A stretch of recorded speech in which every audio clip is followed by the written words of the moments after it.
राम राम भाइयों, कैसे हैं आप लोग। भाइयों, आप लोगों के लिए बहुत बड़ी खुशखबरी निकल कर सामने आ रही है। भाइयों, सेंट्रल रेलवे, जिसको हिंदी में हम मध्य रेलवे बोलते हैं, उसमें दोस्तों आरआरसी की तरफ से नोटिफिकेशन जारी किया गया है अप्रेंटिसशिप के लिए। तो दोस्तों आज मैं इस वैकेंसी से रिलेटेड संपूर्ण जानकारी आपको बताऊंगा, जैसे कि कौन कौन फॉर्म को भर सकता है, एज, सैलरी, सिलेबस तथा सिलेक्शन प्रोसेस क्या रहेगा, सारी ए टू जेड जानकारी स्टेप बाय स्टेप आपको बताने वाला हूं। साथ ही में दोस्तों इस भर्ती में एग्ज़ाम नहीं होता है, तो सिलेक्शन किस आधार पर होगा उसके ऊपर भी हम चर्चा करेंगे। और साथ ही में दोस्तों अगर आप इस एग्ज़ाम में फॉर्म को भरते हैं, अप्लाई करते हैं और एग्ज़ाम को भी दोस्तों निकाल लेते हैं, तो रेलवे के ग्रुप डी में कोई भी वैकेंसी आती है दोस्तों, तो उसमें आपका कट ऑफ अन्य स्टूडेंट के कट ऑफ के मुकाबले कम जाएगा। अगर अन्य स्टूडेंट का कट ऑफ 80 जाता है तो आपका कट ऑफ सिर्फ 50 ही जाएगा। अगर आप अप्रेंटिसशिप को दोस्तों निकाल लेते हैं या इसमें फॉर्म भरते हैं, तो दोस्तों अप्रेंटिसशिप के क्या क्या फ़ायदे हैं, क्या क्या बेनिफिट है, सारी जानकारी आपको स्टेप बाय स्टेप बताएंगे, इनके ऊपर चर्चा करेंगे दोस्तों। तो वीडियो काफ़ी इंपॉर्टेंट होने वाला है दोस्तों, तो वीडियो को पूरा जरूर देखिएगा दोस्तों। वीडियो शुरू करते हैं, आपको बता देते हैं टोटल पोस्ट हैं दोस्तों 2409 टोटल पोस्टों का नोटिफिकेशन दोस्तों जारी किया गया है। अप्लाई डेट की दोस्तों हम बात करें तो 29 अगस्त से आप अपने फॉर्म को दोस्तों भर सकते हैं। फॉर्म भरने की लास्ट डेट दोस्तों 28 सितंबर रखी गई है। 29 अगस्त से 28 सितंबर तक आप अपने फॉर्म को दोस्तों भर सकते हैं, लेकिन आप लास्ट डेट से पहले ही फॉर्म को भर दीजिएगा, क्योंकि आपको पता ही होगा कि सर्वर का इशू आखिरी में हो जाता है दोस्तों। बात करते हैं दोस्तों क्वालिफिकेशन की, तो दोस्तों अगर आप 10वीं पास हैं और साथ ही में दोस्तों आपकी ITI है, जो NCVT और SCVTC होनी चाहिए, तभी दोस्तों आप फॉर्म को भर सकते हैं। बात करते हैं दोस्तों हम एप्लीकेशन फ़ीस की, तो जनरल OBC के दोस्तों जितने भी मेल और फीमेल अभ्यर्थी हैं उनके लिए फॉर्म भरने का जो शुल्क है दोस्तों वह 100 रुपये लगने वाला है। साथ ही में दोस्तों SC ST जो कैंडिडेट हैं उन्हें फॉर्म भरने का कोई भी शुल्क नहीं लगने वाला, मतलब 0 रुपये लगने वाला है। बात करते हैं दोस्तों एज लिमिट काउंटेशन की, तो 29 अगस्त 2023 से आपकी एज लिमिट दोस्तों काउंट की जाएगी।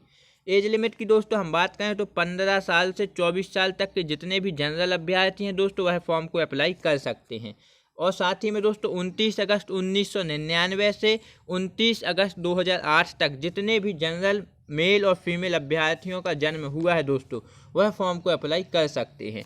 साथ ही में दोस्तों अगर हम रिलैक्सेशन की बात करें तो OBC कैटेगरी के अभ्यर्थियों के लिए 3 साल की फॉर्म भरने में छूट रखी जाती है, और SC ST के लिए दोस्तों फॉर्म भरने में 5 साल की छूट मिलती है, मतलब रखी जाती है। बात कर लेते हैं दोस्तों cluster wise vacancy details. Cluster wise दोस्तों वैकेंसी डिटेल्स की अगर हम बात करें तो मुंबई क्लस्टर से 1649 पर, मतलब 1650 पदों पर नोटिफिकेशन जारी हुआ है दोस्तों। उसी के साथ भुसावल से 418, पुणे क्लस्टर से दोस्तों 152 और दोस्तों नागपुर से 114 पोस्टों पर नोटिफिकेशन जारी हुआ है। बात कर लेते हैं दोस्तों हम सोलापुर क्लस्टर से, तो सोलापुर क्लस्टर से भी दोस्तों 76 जो है पद निकाले गए हैं, मतलब नोटिफिकेशन जारी हुआ है। अब दोस्तों हम जान लेते हैं सबसे मुख्य टॉपिक की किस किस ट्रेड की वैकेंसियां निकली हैं, क्योंकि दोस्तों इसमें ITI भी लगनी है जो NCVT और SCVT से होनी चाहिए। इसी के ऊपर दोस्तों सारे फोकस स्टूडेंट किए होंगे, क्योंकि दोस्तों सबसे पहली जो ट्रेड है वह फिटर की है दोस्तों। इसके 655 पोस्टों का नोटिफिकेशन जारी किया गया है। साथ ही में दोस्तों बेल्डर के 65 पद निकले हैं, और दोस्तों कारपेंटर के 164 पद निकाले गए हैं। पेंटर के दोस्तों 68 पद निकले हैं, और टेलर के दोस्तों 18 पद निकाले गए हैं। इलेक्ट्रीशियन के 416 पदों पर नोटिफिकेशन है दोस्तों, और मैकेनिस्ट के 88 पद हैं। साथ ही में दोस्तों मैकेनिक डीजल जो होता है उसके 181 पद निकाले गए हैं। बात कर लेते हैं दोस्तों प्रोग्रामिंग सिस्टम और एडमिनिस्ट्रेशन असिस्टेंट के, इसके दोस्तों 12 पद निकाले गए हैं। टर्नर के दोस्तों 19 पद निकाले गए हैं। Computer operator and programming assistant के दोस्तों 20 पद निकाले गए हैं। इसी के साथ दोस्तों मैकेनिक मशीन टूल के दोस्तों 73 पद निकाले गए हैं। तो दोस्तों जितने भी ये ट्रेड निकाली गई, जैसे वेल्डर या दोस्तों आप इलेक्ट्रीशियन मान लीजिए, कंप्यूटर, इनमें दोस्तों जैसे आप इलेक्ट्रिक से अगर ITI कर रखी है तो उसकी दोस्तों आपको तभी आप फॉर्म भर सकते हैं। अगर आपने ITI कर रखी है, आपने दोस्तों जैसे आप मान लीजिए कंप्यूटर में ITI कर रखी है, तभी फॉर्म को अप्लाई कर सकते हैं। अगर आप ITI नहीं कर रखी है तो दोस्तों जो आप फॉर्म है वह अप्लाई नहीं कर पाएंगे। अब दोस्तों सबसे इम्पोर्टेंट जो टॉपिक हमारा था कि यह सीधी भर्ती है, इसमें एग्जाम नहीं होगा, मतलब 10वीं बेस पे परसेंटेज बेस पर आपका सिलेक्शन होगा।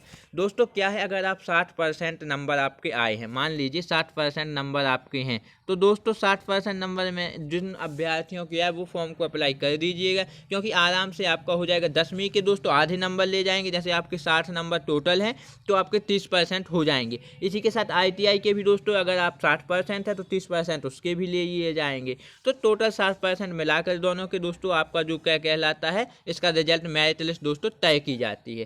अब दोस्तों आपका सबसे इम्पोर्टेंट जो टॉपिक था, अप्रेंटिसशिप के करने के क्या क्या फ़ायदे हैं, मतलब अप्रेंटिसशिप आप करते हैं, जैसे यह जॉब आप करेंगे RRC की तरफ से जो निकली है, तो इसके क्या क्या बेनिफिट होंगे। दोस्तों इसके जो बेनिफिट हैं वो बहुत सारे होते हैं। अगर आप कि ग्रुप डी में कोई भी वैकेंसी ग्रुप डी की निकलती है दोस्तों, तो अन्य स्टूडेंट एग्जाम देते हैं और आप देते हैं, तो आपके लिए कुछ पद दोस्तों रिजर्व रहते हैं। कहने का मतलब यह हो जाता है कि अगर टोटल 800 पद निकाले गए हैं, मान के चलिए 800 पद निकाले गए हैं, और उनका कट ऑफ दोस्तों कितना आता है, उनका कट ऑफ आप मान लीजिए 70 आता है, तो दोस्तों अगर आप अप्रेंटिसशिप किए हुए हैं तो आपका कट ऑफ दोस्तों मात्र 40 जाएगा। मतलब 30% जो है ना दोस्तों, यह फ़ायदा हो जाएगा। कितना सारा फ़ायदा है, अगर आप 1 साल 2 साल जितने भी साल अप्रेंटिसशिप किए हुए हैं तो आपको बेनिफिट जाना है, क्योंकि आपका कट ऑफ लेवल है ना दोस्तों, अन्य स्टूडेंट के मुकाबले आपका जो कट ऑफ है वह दोस्तों कम जाएगा। कहने का मतलब यह है कि अप्रेंटिसशिप करने के बहुत ज़्यादा फ़ायदे हैं। अगर ग्रुप डी की वैकेंसियों का आप इंतजार कर रहे हैं, इस साल तो दोस्तों ग्रुप डी की वैकेंसियाँ हो चुकी हैं, लेकिन 2024 में दोस्तों ग्रुप डी की वैकेंसियाँ फिर से निकलेंगी, उसमें दोस्तों आपको काफ़ी ज़्यादा बेनिफिट हो सकता है। साथ ही में दोस्तों अब बात कर लेते हैं ट्रेनिंग पीरियड कितना रहेगा। ट्रेनिंग पीरियड दोस्तों जो नोटिफिकेशन में मेंशन किया गया है, 1 साल 2 साल और 3 साल, 3 साल तक आपका ट्रेनिंग पीरियड रह सकता है। आप जितने साल करना चाहें आप कर सकते हैं। साथ ही में दोस्तों आपको बता दें, तो दोस्तों आपको जितना भी ट्रेनिंग पीरियड करना है उतना आप सिलेक्ट कर लीजिए फॉर्म भरने में, उतने में। और साथ ही में दोस्तों ट्रेनिंग पीरियड के साथ में आपकी जो सैलरी है दोस्तों, उसमें भी काफ़ी ज़्यादा इंक्रीमेंट होगा। अगर जैसे फर्स्ट साल में 7,000 रहेगी, तो फिर जो आपका सेकेंड ईयर होगा उसमें दोस्तों 10% आपका इंक्रीमेंट कर दिया जाएगा। थर्ड ईयर में दोस्तों आपका 15% इंक्रीमेंट कर दिया जाएगा, मतलब इंक्रीमेंट है, आपकी सैलरी बढ़ने वाली है। चलिए दोस्तों अब बात कर लेते हैं डॉक्यूमेंट की, क्या क्या डॉक्यूमेंट लगेगा अगर आप इसके लिए अप्रेंटिसशिप के लिए अप्लाई करते हैं। सबसे पहले दोस्तों आपका 10th की मार्कशीट एंड सर्टिफिकेट होना दोस्तों बहुत ही ज़रूरी है। उसके बाद दोस्तों ITI सर्टिफिकेट NCVT और SCVT से आपने कर रखी है ITI, तो वह होना भी दोस्तों बहुत ही ज़रूरी है।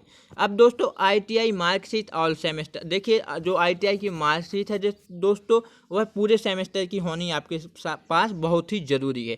उसके बाद दोस्तों अगर आप जनरल का है तो जनरल का दोस्तों कास्ट सर्टिफिकेट नहीं लगता, लेकिन आप OBC SC ST से आते हैं तो दोस्तों आपका कास्ट सर्टिफिकेट भी लगता है, तो यह होना भी बहुत ही ज़रूरी है।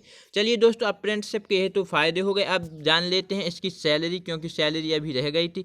सैलरी की दोस्तों हम बात करें तो फर्स्ट जो ईयर है उसमें दोस्तों 7,000 रहने वाली है, लेकिन आप सेकेंड एंड थर्ड ईयर भी करते हैं तो सेकेंड ईयर में दोस्तों 10% इंक्रीमेंट आपका हो जाएगा, और दोस्तों थर्ड ईयर में आपका 15% तक इंक्रीमेंट हो सकता है। मतलब यह जानकारी जो है इनकी ऑफिशियल नोटिफिकेशन में मेंशन की गई है। तो दोस्तों अप्रेंटिसशिप के बहुत ही ज़्यादा फ़ायदे हैं, और यह मुंबई जो आपका है RRC सेंट्रल रेलवे, जैसे दोस्तों हम CR बोलते हैं, मुंबई अप्रेंटिसशिप 2023 होने वाली है। काफ़ी अच्छी दोस्तों अप्रेंटिसशिप की है वैकेंसी। अगर आप करना चाहते हैं तो बेझिझक फॉर्म को 28 सितंबर से पहले अप्लाई कीजिएगा। ग्रुप डी की अगले साल जो जॉब्स आएंगी उसमें आपको काफ़ी ज़्यादा बेनिफिट हो सकता है। तो दोस्तों आज के लिए इतना ही, क्योंकि इस वीडियो के द्वारा मैं आपको बताना चाहता था कि यह वैकेंसी आई है। अगर आप ग्रुप डी का इंतजार कर रहे हैं तो आप बेझिझक इसमें भरिए। आपका जो कट ऑफ लेवल है अन्य स्टूडेंट के कट ऑफ लेवल से काफ़ी कम रहेगा, तो ग्रुप डी में आपको जो वैकेंसी आती है उसमें दोस्तों काफ़ी ज़्यादा बेनिफिट हो जाते हैं। साथ ही में दोस्तों अगर इस वैकेंसी से रिलेटेड आपके मन में कोई भी डाउट या क्वेश्चन है तो कमेंट बॉक्स में ज़रूर पूछिएगा दोस्तों। और दोस्तों वीडियो अच्छा लगा हो तो वीडियो को लाइक ज़रूर कीजिएगा। आज के लिए इतना ही, धन्यवाद।